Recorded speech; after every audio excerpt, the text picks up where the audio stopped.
สบายดีพี่น้องสาว YouTube แล้วก็สาว Facebook มื้อนี้ค่อยสิพาพี่น้องมาลินบ้านนาสัตว์เมืองหินเหิบแขวงเวียงจันทน์เป็นบ้านพี่น้องเนาะบ้านพี่น้องเอามาเบิ่งข้าวหน้าน้ำเพิ่นว่าโอ้ปีนี้เพิ่นว่าเข้าบ่ได้ปีนี้ย้อนขาดน้ำ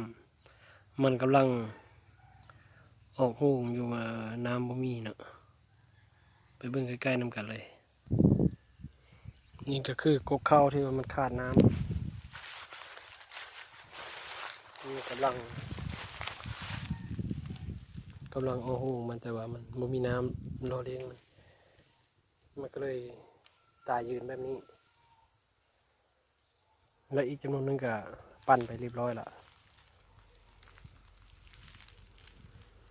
เสียหายประมาณ5 ไร่ 6 ไร่เพราะเจ้านี้นะเจ้าอื่นก็มีหลายอยู่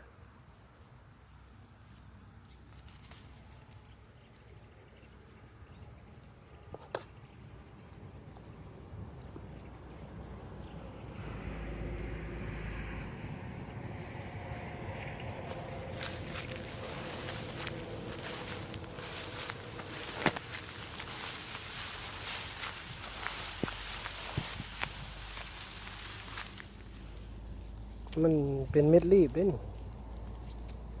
มันบ่มีอย่างแล้วอย่างไรมีแต่มีน้อยนึงมีจำนวนนึง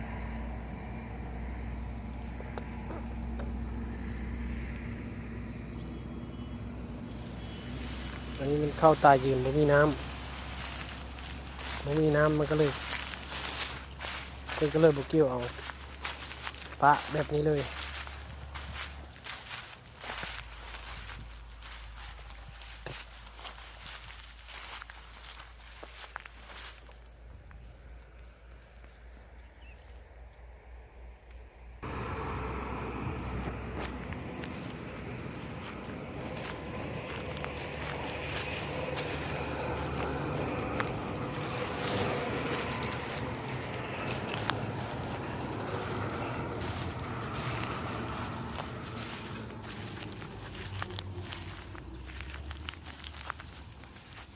ตายแห้งกระแดงแดดเบิด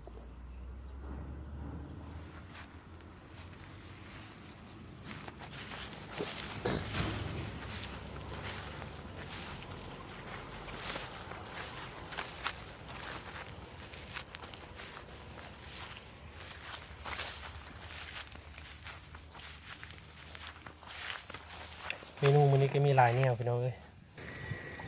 ในอยู่ในเกมนี่แหละไปเบิ่งกันเลยว่ามีหยังเด้เพิ่นเฮ็ดบักขะลามกำลังเฮ็ดบักขะลามเนาะเพิ่นว่าสิเฮ็ดหยังเด้มื้อนี้เฮ็ดเฟอเฮ็ดบักขะลามแล้วก็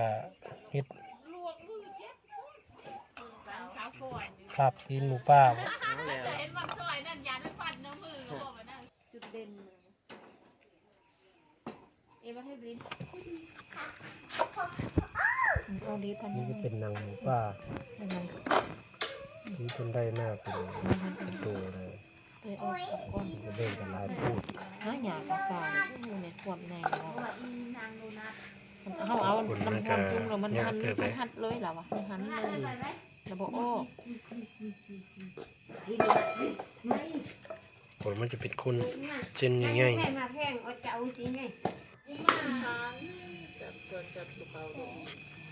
อันสิ้นนี่สิปริงให้ลูกอ่ะ ๆมันกันเป็นซีนมัน ปีมเนี่ยเอาไปจีไม่พอมันปิงให้มันหนึ่ง เบิ่งดูสิวมันเป็นจังได๋ เอามันเมิดแล้วก็ออกหมดละดิบางคนยังบนเราห้าดีกันมันก่อนมันเป็นดำๆแล้วก็บีมันก็ปลอดออกมันกำลังจะออกคนเลยคำถอดนะ ขอบใจผู้ที่เข้ามารับชมเด้ออย่าลืมกดไลค์กดติดตามไว้นี่ขอขอบใจลืมบอกไปว่าบัดละเฮ็ดลาบซีนหมูป่ากับเฮ็ดเฟอแล้วเขาสิเฮ็ดคลิปต่างหากยำสิยาว อ่ะ